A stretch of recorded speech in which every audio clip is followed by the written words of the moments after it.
Hello everyone, welcome to RLCT 1206, Introduction to the Study of Religion. I'm Professor McCann. I'm coming to you from Nipissing University, which sits on the traditional territory of the Anishinaabe people and within the lands protected by the Robinson-Huron Treaty of 1850. So I'm going to go over the syllabus and just touch on a few overarching themes in this PowerPoint presentation. So the syllabus is available on Blackboard under course information.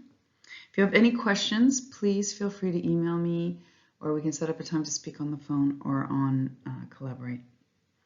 Okay, so in this course, it's meant to introduce you to various aspects of the study of religion, including different forms of methodology and different themes. So as I'm going to be talking about, the study of religion is an interdisciplinary field, and so people can approach religion from many different angles. Someone could be an anthropologist, sociologist, psychologist, art historian, etc., etc. So my main sort of basic training is in history, and I also use sociology, anthropology. Really, I use a number of different approaches depending on what I'm looking at, but my original research is history of religion.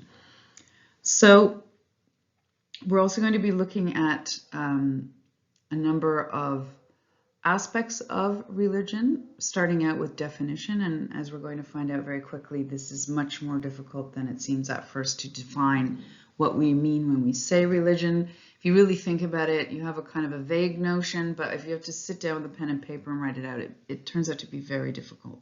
And that's true as much for an academic as for anybody else. So the first assignment is going to be an article analysis, which will be posted on Blackboard. It's by Brian Bethune. It was in Maclean's magazine.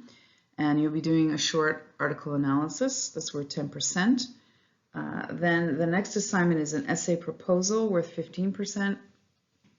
And my idea here is, I know you're first year, so I want to work with you on developing how you write an essay, how you research an essay, what is a peer-reviewed source, etc. So the essay proposal is meant to get you thinking about it well ahead of time, and also that I can read it over and make sure that everything is in good working order before you go ahead and start writing. And of course, you can always contact me and we can discuss your essay. And if you're struggling with certain aspects of it, I'm very happy to talk about that. Then there's a final essay that's due in December worth 35%. Participation mark, which in this setting is done on Blackboard. So there's discussion boards that I was very surprised last year that these work quite well, actually. And so to get full participation marks, you need to make 5 substantive comments in 5 of those questions. So as long as you give a substantive answer, you'll get full marks. And then the final exam, which will be take home, and you'll have a week to do that, will come at the end, and it's worth 30%. You can see in this slide a number of symbols that relate to some of the world's religious traditions. And I'm going to be taking examples from a number of different religious traditions, old and new, throughout this course as a way of illustrating certain points, what they have in common and how they differ. So you'll notice with the name of the department at Nipissing, it's Religions and Cultures. And so in this department, we take very seriously the idea that religion is very tightly tied to culture. It's not just sort of a belief or an idea in somebody's head. It's tied to a whole array of practices and beliefs.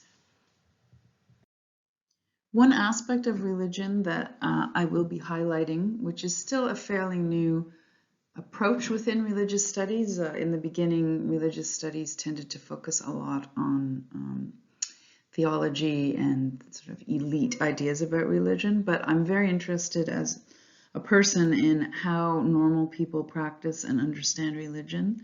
And for many people, if not the majority, when it comes to religion, they learn it from their families, they learn it from parents and their grandparents. And so what we call the material practice of religion is very important. And so For instance, the stories that we're taught as children, the myths, the stories, the tales. I'll be looking at that in the beginning part of the course. And also the idea that these stories unite whole cultures. So they share those symbol sets together. In this picture, we see a young Hindu boy with his father going to the temple. And so even just within this photograph, with just a little bit of training, you can start to unpack aspects of the Hindu tradition. So for instance, you immediately see that the little boy is wearing what's called a tilak on his forehead. That's very typical within Hinduism. He's wearing threads on his wrist, another very common practice to wear these threads that are blessed within the temple. And even the color palette, religions tend to have certain colors that have certain meanings. If you think of, in Christianity, the white of the wedding dress. And so Hinduism also uses white to symbolize purity, and red is also another important color which symbolizes auspiciousness. In this picture, we see an image of 4 young pilgrims on the Camino de Santiago, which runs through France into Spain.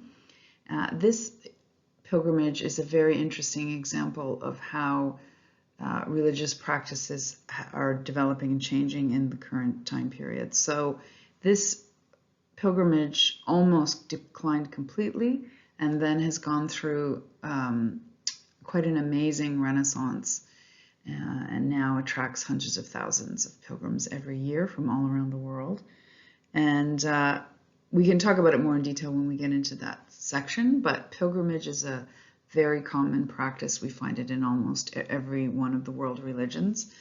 And we'll be talking about why that is. And it's very interesting to sort of ask the question, and I like to orient my courses around questions. Why, for instance, would these young people be going on a pilgrimage like this? We're told all the time that religion is dying and nobody believes in it and science is answering all our questions.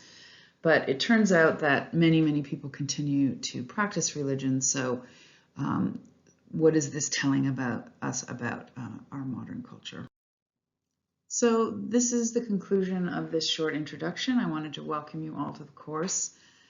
It's always interesting with my students that they come from all different backgrounds. Some of you will have studied religion in high school, some of you won't. You're all probably studying different topics, so this all just makes it more interesting. And I really encourage you to work on a topic for your essay that you find interesting that relates to your field of study if you want to.